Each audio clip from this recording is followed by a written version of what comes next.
The date is Thursday, September 30. This is the news on PBCJ. I'm Gabrielle Thompson. Jamaica's National Vaccination Implementation Program got a boost on Thursday with the donation of 2 vaccination buses.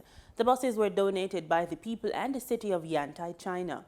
Health and Wellness Minister Dr. Christopher Tufton received the gift on behalf of the government of Jamaica. Simone Absalom Gale tells us more. Health and Wellness Minister Dr. Christopher Tufton says his ministry welcomes the donation of the 2 vaccination buses from the Municipal People's Government of Yantai and the Ministry of Foreign Affairs of the People's Republic of China, noting that this is one of many instances of aid given to Jamaica by the people of China. China continues to be a vital partner and contributor to the health sector, to the health and well-being of the Jamaican people. We stand to benefit in so many ways. These buses are just an addition to that, of which we are extremely grateful. In other critical areas, as mentioned earlier, we stand to benefit from the Child and Adolescent Hospital, currently under construction in the western end of the island. This new children's hospital will be the first and only public hospital, not only in Jamaica, but also in the wider Caribbean region that has dedicated adolescent health services. For her part, Minister of Foreign Affairs and Foreign Trade Senator Kamina Johnson-Smith says this donation solidifies Jamaica's relationship with Yantai, as the 2 cities have been diplomatically linked since 2019. The consistent assistance that China has provided towards Jamaica and our national growth and development, particularly in the area of public health, continues to be welcomed and very much appreciated. In particular, your support of Jamaica's COVID-19 response has been of immense service to the Jamaican healthcare system during these complex and challenging times. As we grapple with our 3rd wave of the virus, today's ceremony is an opportunity to welcome the new and creative ways of ensuring that our population is able to readily and comfortably access the vaccines. To this end, these vehicles have thankfully already been put into immediate use in communities across the island to boost the rollout of COVID-19 vaccinations. China's ambassador to Jamaica, His Excellency Qian Qi, says the donation of the vehicles is one part of a general COVID-19 vaccination plan. The initiative, embraced people-centered core concept, follows the guideline of practical cooperation and advocates the spirit of open and inclusive partnership. China will make new contributions to the global development and international development cooperation. During the pandemic, China has been doing its best to provide humanitarian assistance to the international community and supporting global anti-epidemic efforts. China will provide a total of 2 billion doses of vaccines for the rest of the world by the end of this year. As strategic partners and good friends, China and Jamaica have joined hands in tiding over the difficulties and combating the pandemic. I hope the soon coming Chinese vaccines and medical equipment will continue to support Jamaica's efforts to respond to the pandemic. China will stand side by side with Jamaica to push forward our strategic partnership to a new level. Dr. Tufton says the buses have visited 12 locations with another 5 sites planned over the next few days. For the news on PBCJ, I'm Simone Absalom Gale. Director of the Pan American Health Organization, PAHO, Dr. Carissa Etienne, says Jamaica is one of several countries slated to receive COVID-19 vaccines shortly through the World Health Organization's COVAX facility. PAHO's director, Dr. Carissa Etienne, says her team is working with partners to deliver more than 80 million doses of COVID-19 vaccines to the region this year. Over the next few months, PAHO will work closely with COVAX to deliver tens of millions of doses to our region, many of which are allocated for countries with low vaccine coverage, like Jamaica, Guatemala, and Nicaragua. Our technical and procurement teams have been working closely with these countries to help them prepare health workers and health systems so they can absorb and administer these vaccines quickly. Dr. Etienne says PAHO's revolving fund is in advanced discussions with other manufacturers to purchase additional vaccines.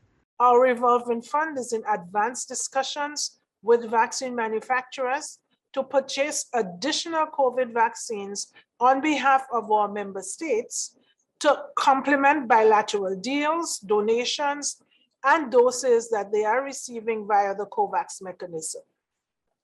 We are really happy to share that we have reached an agreement with Sinovac and have begun accepting orders that will be ready for delivery this year. And we are expected to sign new agreements in the coming days to buy vaccines that have the emergency use listing approval from other suppliers for 2021 and 2022. She says PAHO is working to procure the tools needed to ensure the success of vaccination programs. As vaccination campaigns ramp up, PAHO has already secured over 150 million syringes for our member states, and the revolving fund is working to finalize shipments for the rest of 2021 and to consolidate country demand requirements for syringes and safety boxes for 2022. Dr. Etienne says the region has the capacity to scale up support, especially those countries with the ability to share COVID-19 vaccines with those who have limited access. For the news on PBCJ, I'm Simone Absalom Gale. $500 per day. That's how much the Jamalco alumina refinery in Clarendon is losing daily due to a recent fire at the facility. Mining Minister Robert Montague shared the details during an address in Parliament this week. He says the revenue fallout will impact the wider economy. The fires caused alumina production to stop, and this will have a very negative impact on the company and the wider economy. There will be a decline in the alumina production and the related foreign exchange earnings for 2021 into 2022 and possibly into 2023. Jamalco's workers, suppliers, contractors, and other stakeholders are also feeling the heat from this devastating event. Working capital will be needed to allow the company to execute various activities necessary to continue effectively managing the refinery, continue land rehabilitation, and various other activities associated with the running of the mining and alumina manufacturing operations. According to Minister Montague, vital assets such as 2 turbine generators, turbine generator control equipment, 2 control rooms, and a fuel oil pump station were destroyed by the fire.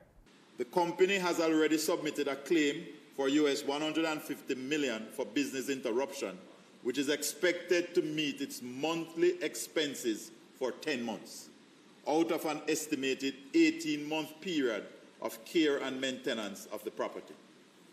The Jamaica Fire Brigade has released the site, and the insurers have completed preliminary investigations.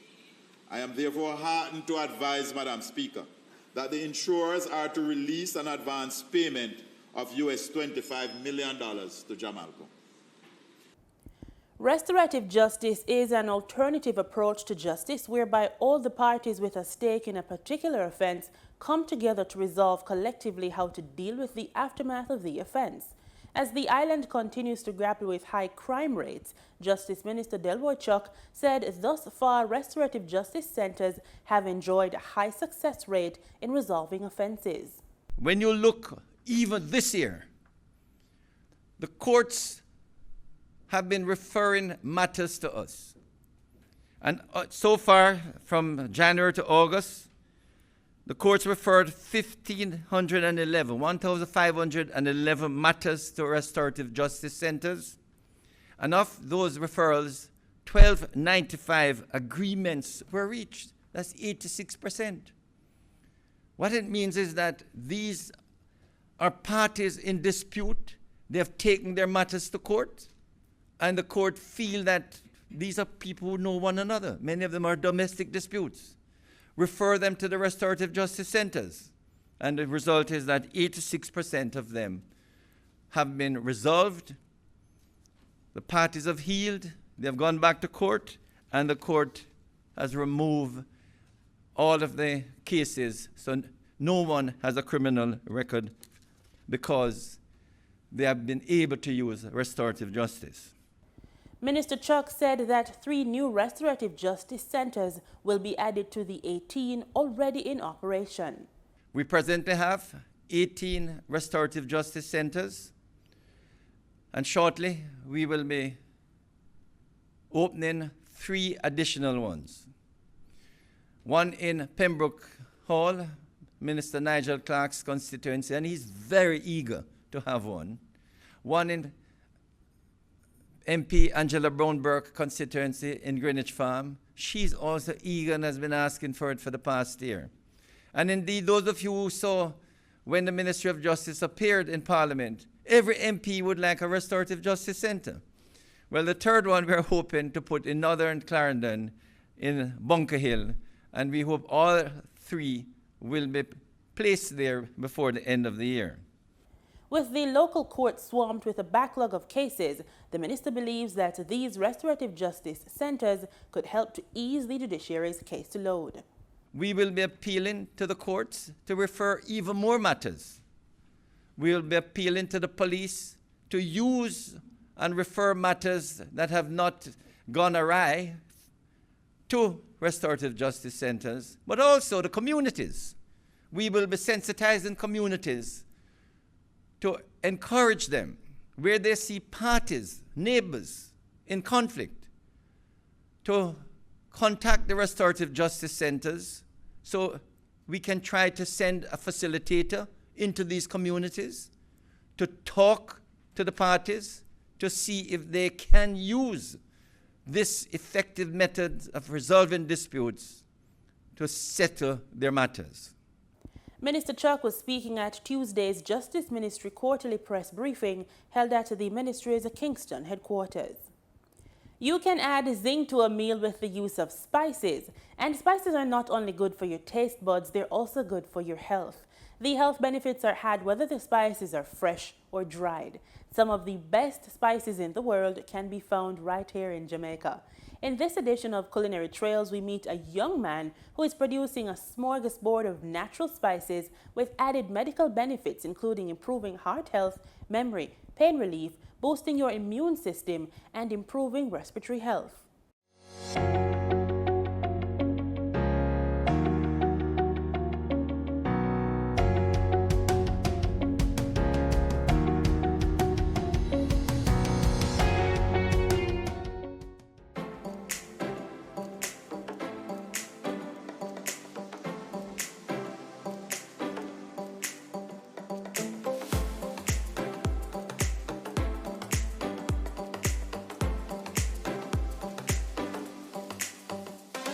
When I was going to high school, I saw home economics as something girly, and I was more into construction. I even have a diploma in construction. But then I realized that over the years I've been blending seasoning from I was going to high school, and I realized that it's something that my neighbors love. So I said, why not try to use it as a business? If I'm even frying a egg, I would put the blended seasoning on it. And for example, let us say I'm doing tin mackerel or sardines.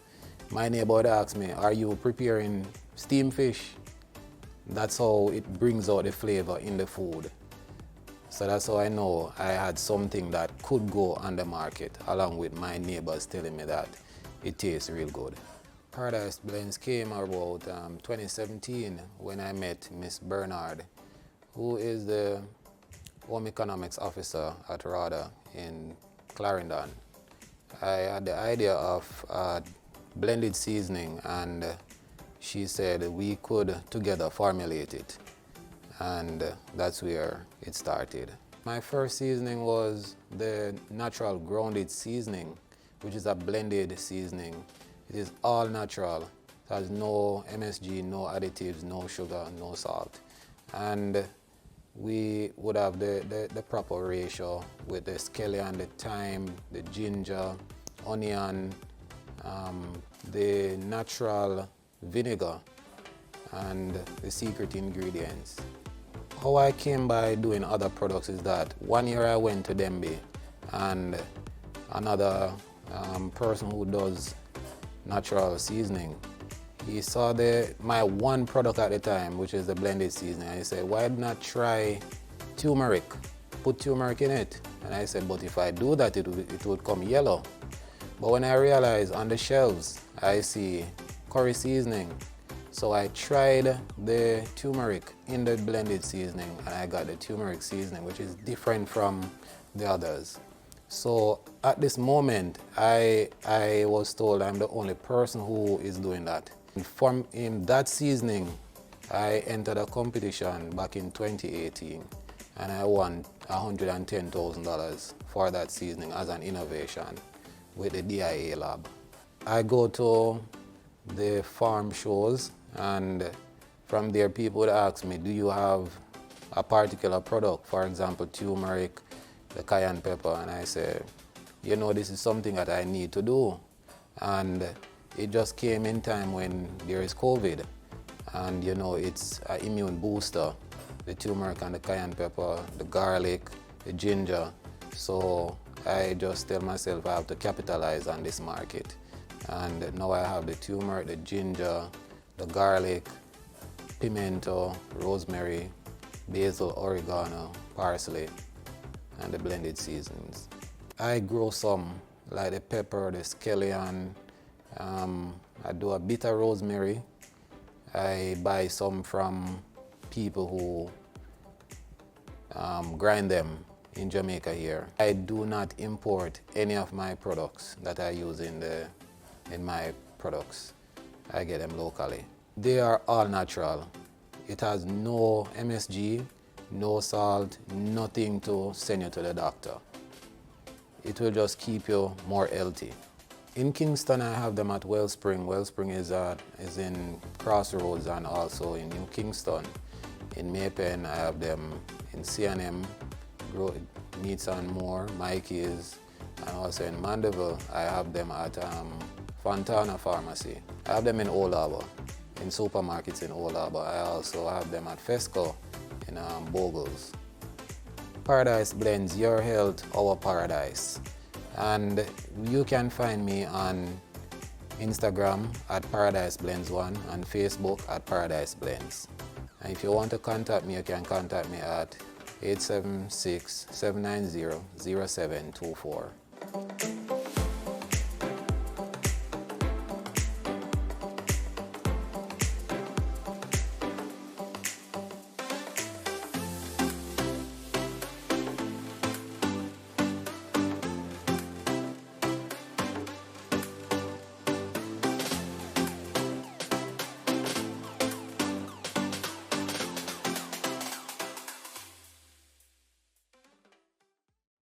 In today's extended business report, we take a look at the first supplementary estimates tabled in Parliament. We also get the latest gas prices and other market updates.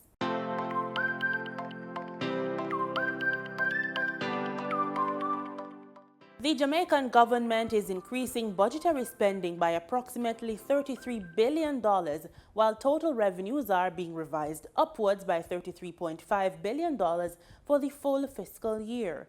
Finance Minister Dr. Nigel Clarke says the money is to address the intensification of the coronavirus pandemic by providing additional resources to the health sector and increase resources for the island's most vulnerable.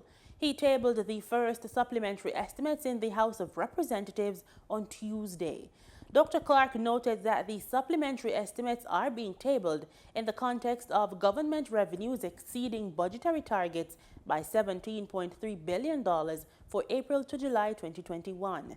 The expenditure increase contains a $27.5 billion increase to recurrent non-debt expenditure and interest payment expenditure of just over $5 billion. 56% or $15.6 billion is being allocated to the health sector and toward support of the most vulnerable through the Serve Jamaica program.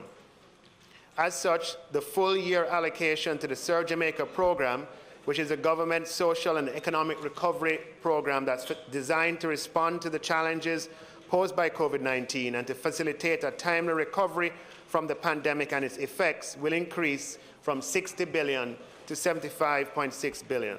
Approximately $10.3 billion will be directed towards the health sector. And it includes $1 billion to staff, administer, and run 7 field hospitals across Jamaica, in addition to the quarantine facilities which are operational. $1.4 billion to provide COVID incentive payments for health workers in contact with COVID-19 risks. $731 million to increase manpower at regional health authorities and to settle outstanding gratuity payments. And $4 billion to address outstanding arrears to suppliers of goods and services in the health sector, and $900 million to provide additional subvention support to the University Hospital of the West Indies, inclusive of the field hospital there. In the meantime, the government will be directing approximately $5.3 billion towards increasing the allocation for targeted COVID-19 related social assistance. Dr. Clarke outlined other allocations in Parliament. Additional allocations include increases of $2.7 billion to augment the provision in the approved budget for public sector wage settlements, $1.7 billion for the police department to address critical expenditure, including arrears to suppliers of goods and services, $1.4 billion in a subvention to the University of Technology, whose reserves have been depleted by COVID-19, and $1.5 billion to the Ministry of Economic Growth and Job Creation, $1 billion of which is for repairs and maintenance of secondary roads. He noted that the capital budget remains unchanged at $54.2 billion and says there have been reallocations due to implementation delays with some projects. $4.5 billion has been reallocated to the Southern Coastal Highway Improvement Project. According to the latest ex-refinery costs from Petrojam, motorists should see a reduction in the prices of gasoline and an increase in the price of diesel effective Thursday, September 30.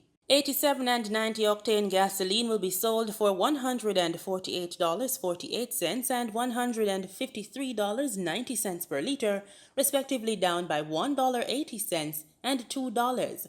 Following an increase of $2.90, automotive diesel fuel will be sold for $148.99 per liter. Ultra-low sulfur diesel is up by $1.89 and will be sold for $153.43 per liter. Kerosene saw a price increase of $2.69 and will be sold for $126.76 per liter. Propane liquid petroleum will be sold for $75.31 per liter, up by 25 cents, and butane liquid petroleum will be sold for $81.64 per liter, following an increase of 87 cents. Be on the lookout for price changes as marketing companies and retailers will add their markup. In foreign exchange trading for Wednesday, September 30, the US dollar sold for an average $149.45.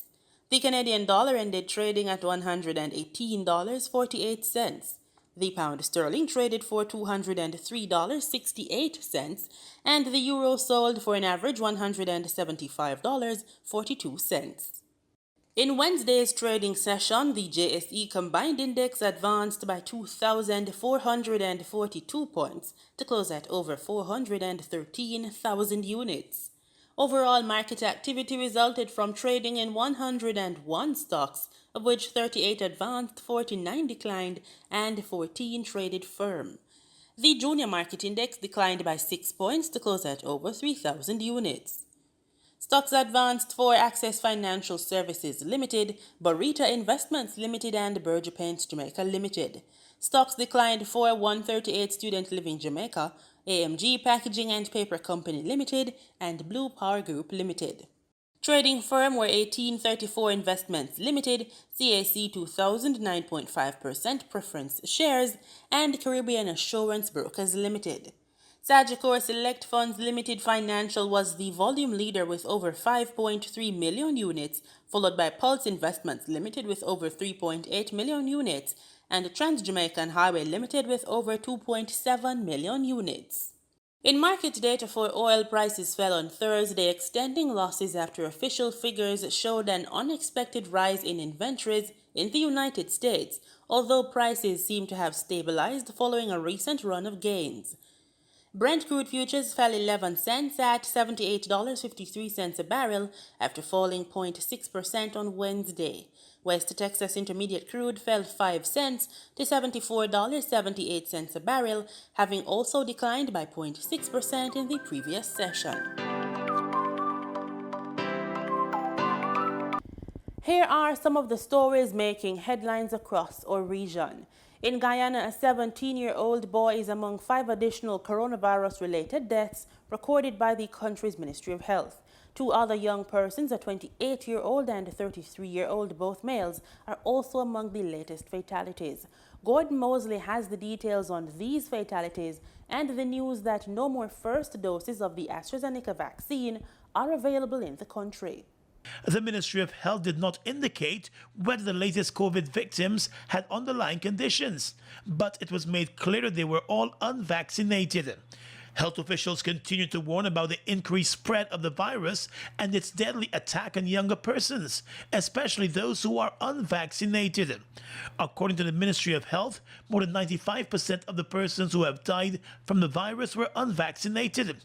The number of new cases is also causing a headache for health workers tonight. Over 6,000 new COVID-19 cases were recorded so far this month, making September the month with the widest spread and the biggest increase in new cases since the first case was recorded in Guyana in March of 2020. September has also become the deadliest month for the pandemic, with 158 deaths recorded so far since the start of the month. The death toll in the country now stands at 783. There are over 4,000 active cases of the virus, with every region recording new cases almost daily. With the large number of persons who were administered a first dose of the AstraZeneca coronavirus vaccine, the Ministry of Health has made a decision to suspend administering more first doses of that vaccine and focus instead on administering the second doses. The same AstraZeneca vaccine is used for both first and second doses. A few weeks ago, the Minister of Health complained that more than 30,000 persons who were administered the first dose of the vaccine were still to return for their second dose shots. He urged them to get a second dose so that they will be fully vaccinated against COVID-19. During his daily COVID-19 update today, the Minister of Health, Dr. Frank Anthony, said the doses that are still in stock will be used only as second dose shots. The remaining doses that we have, we are now using that to give people their second dose of the vaccine. And so those persons who are now 4 weeks to 12 weeks after their first dose, or any time in between that, they can come back and get their second dose AstraZeneca. The move now means that unvaccinated persons who were contemplating the AstraZeneca vaccine will now have to choose one of the other available vaccines. So we are no longer giving the first dose because if we continue doing first dose, we wouldn't have enough second dose to give. So we have stopped issuing first dose and we are now only doing second doses for people who want the AstraZeneca. The minister did not say whether more of the AstraZeneca vaccine will be administered in Guyana, but noted that moves are afoot to secure other vaccines. In the pipeline, we have a number of vaccines.